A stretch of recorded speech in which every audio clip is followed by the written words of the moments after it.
अगर मैं कहूं कि 30 मिलियन पॉज टोकन्स ट्रांसफर हो चुके हैं बाइनांस के वॉलेट में, तो क्या आप ट्रस्ट करोगे? नहीं ना। पर अगर मोदी जी आपको आकर यही कहें तो आप ट्रस्ट कर ही लोगे।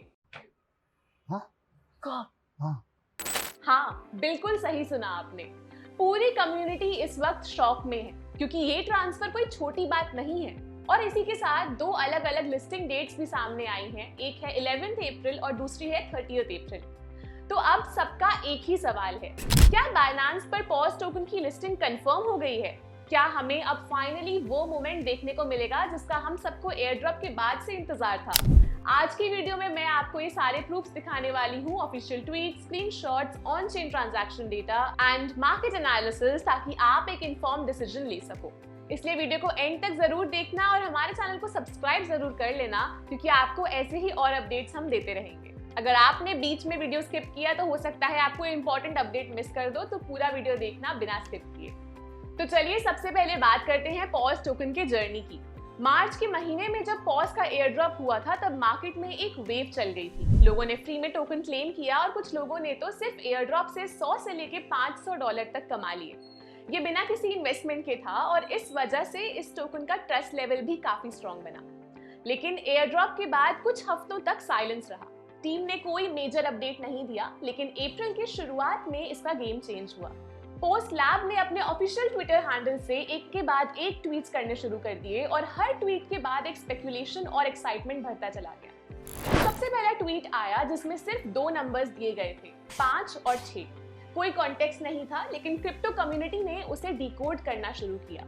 उनका मानना था कि 5 + 6 का मतलब है 11, मतलब 11 अप्रैल को कुछ बड़ा होने वाला है, जैसे कि इस टोकन की लिस्टिंग। फिर कुछ दिन बाद एक और ट्वीट आता है जिसमें लिखा होता है, this week a big announcement. अब ये क्लियरली इंडिकेट करता है कि टीम कुछ बड़ा अनाउंस करने वाली है। इसके बाद इसका थर्ड ट्वीट आता है जिसमें लिखा होता है, मल्टीपल डाउट्स क्लियर्ड। और कम्युनिटी ने देखा कि इसके विजुअल्स में कुछ ऐसे हिंट्स मिले जो 30 अप्रैल की डेट की तरफ पॉइंट कर रहे थे। तो अब कम्युनिटी के पास दो ऑप्शंस थे, एक अर्ली स्पेकुलेशन डेट 11 अप्रैल और दूसरा लॉजिकल एंड रियलिस्टिक गेस 30 अप्रैल। और यहीं पर एंट्री होती है सबसे बड़े अपडेट की, बाइनांस वॉलेट में 30 मिलियन पॉज टोकन्स ट्रांसफर होने का स्क्रीनशॉट। ये स्क्रीनशॉट इतना वायरल हो गया कि लोगों ने मानना शुरू कर दिया कि लिस्टिंग कंफर्म्ड है। ब्लॉकचेन एक्सप्लोरर पे वेरीफाई करने पर भी ये ट्रांसफर दिख रहा है, लेकिन अभी तक पॉज लैब ने बाइनांस का नाम ऑफिशियली मेंशन नहीं किया है। अब सवाल उठता है, क्या ये सिर्फ रूमर है या रियलिटी? मैं आपको बताती हूँ, ये क्रिप्टो इंडस्ट्री में एक कॉमन प्रैक्टिस है। जब भी कोई प्रोजेक्ट बाइनांस पे लिस्ट होने वाला होता है तो टीम पहले कुछ टोकन्स बाइनांस के वॉलेट में टेस्ट पर्पस के लिए ट्रांसफर करती है। ऐसा एप्टॉस ने किया था, स्टार्कनेट ने भी और आर्बिट्रम ने भी। तो इस पैटर्न को देखकर लगता है कि पॉज टीम भी वही कर रही है। यूजुअली ये टेस्ट ट्रांसफर्स लिस्टिंग के 5 से 15 दिन पहले किया जाता है और बाइनांस कभी भी लिस्टिंग का कंफर्मेशन पहले से नहीं देता।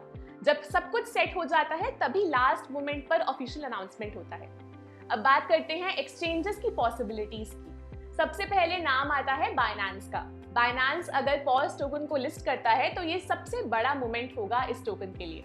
प्राइस की बात करें तो इनिशियल लिस्टिंग के समय पॉज टोकन 0.05 से लेकर $0.08 तक का पंप दे सकता है, सिर्फ हाइप और लिक्विडिटी के बेसिस पर। दूसरी एक्सचेंज जो डिस्कशन में है वो है OKX। टीम ने अपने ट्वीट में इनडायरेक्टली मेंशन किया था टॉप टियर एक्सचेंज, जो या तो बाइनांस हो सकता है या OKX। तो अगर बाइनांस पे थोड़ा डिले होता है तो OKX पे पहले लिस्टिंग हो सकती है। बायबिट और बिटगेट जैसे मिड टियर एक्सचेंजेस भी पॉसिबिलिटी में है। शायद पहले टेस्टिंग उन प्लेटफॉर्म्स पर हो और फिर बाइनांस पर आई लिस्टिंग। लेकिन मार्केट का फोकस अभी सिर्फ बाइनांस लिस्टिंग पे है और उसी का सबको इंतजार भी है। अब बात करते हैं मार्केट कंडीशन की। आखिर 11 अप्रैल को लिस्टिंग हो क्यों नहीं सकती? इसका सिंपल रीजन है करंट मार्केट सिचुएशन। अभी ग्लोबल क्रिप्टो मार्केट में थोड़ी बेरिशनेस है। बिटकॉइन अपने रीसेंट हाई से नीचे जा रहा है, इथेरियम भी स्टेबल नहीं। जब मार्केट अनस्टेबल होता है तो कोई भी प्रोजेक्ट लिस्टिंग नहीं करता, क्योंकि उस वक्त प्राइस क्रैश होने का रिस्क होता है। इसी वजह से पॉज टीम शायद लिस्टिंग को डिले कर रही है और अप्रैल के एंड तक का वेट कर रही है। ये भी हो सकता है कि 11 अप्रैल को सिर्फ ऑफिशियल अनाउंसमेंट आए और एक्चुअल लिस्टिंग 30 अप्रैल को हो। अब एक और important point, scams. Pause token के नाम पर फेक वेबसाइट्स, फिशिंग लिंक्स और स्कैम क्लेम पोर्टल सर्कुलेट हो रहे हैं। मैं आप सबसे रिक्वेस्ट करती हूँ कि कभी भी किसी रैंडम साइट से टोकन क्लेम या कनेक्ट मत करना, सिर्फ ऑफिशियल ट्विटर और टेलीग्राम सोर्सेस पे ही अपडेट लेना। तो चलिए अब आते हैं फाइनल प्रेडिक्शन पर। इस एनालिसिस के अकॉर्डिंग पॉज टोकन की लिस्टिंग डेट 30 अप्रैल है।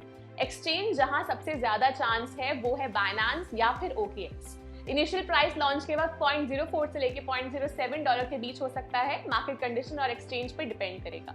अब इसकी स्ट्रैटेजी क्या होनी चाहिए? मेरा सजेशन है कि अगर आपके पास ऑलरेडी एयर ड्रॉप टोकन्स है तो अभी होल्ड करो, लिस्टिंग तक वेट करो और रियल टाइम अपडेट के लिए टेलीग्राम चैनल जरूर ज्वाइन करो। लिस्टिंग के टाइम अगर प्राइस सिर्फ 2x होता है तो तुरंत मत बेचना, पहले देखो मार्केट सेंटिमेंट क्या कह रहा है। मोमेंटम के साथ अगर प्राइस 5 टाइम्स या 10 टाइम्स तक जाता है तब एग्जिट प्लान करो। लिस्टिंग के दिन मार्केट पे पूरा फोकस रखो, फेक न्यूज से बचो और सही वक्त पे डिसीजन लो ताकि मैक्सिमम प्रॉफिट निकल सके। तो अगर आपको वीडियो इन्फॉर्मेटिव लगी हो तो लाइक करना मत भूलना, चैनल को सब्सक्राइब जरूर करो और कमेंट सेक्शन में मुझे बताना कि क्या आपको लगता है पॉज टोकन की लिस्टिंग बाइनेंस पे होने वाली है। टेलीग्राम का लिंक डिस्क्रिप्शन में दिया गया है, वहां पर ज्वाइन कर लो और लाइव अलर्ट्स मिलते हैं लिस्टिंग के टाइम। चलिए मैं मिलती हूँ आपसे अगली वीडियो में जहां हम पॉज टोकन की लाइव लिस्टिंग का भी रियल टाइम एनालिसिस करेंगे। तब तक के लिए अपना ख्याल रखिएगा और ऐसे ही अपडेट्स के लिए हमारे चैनल को सब्सक्राइब करना मत भूलिएगा।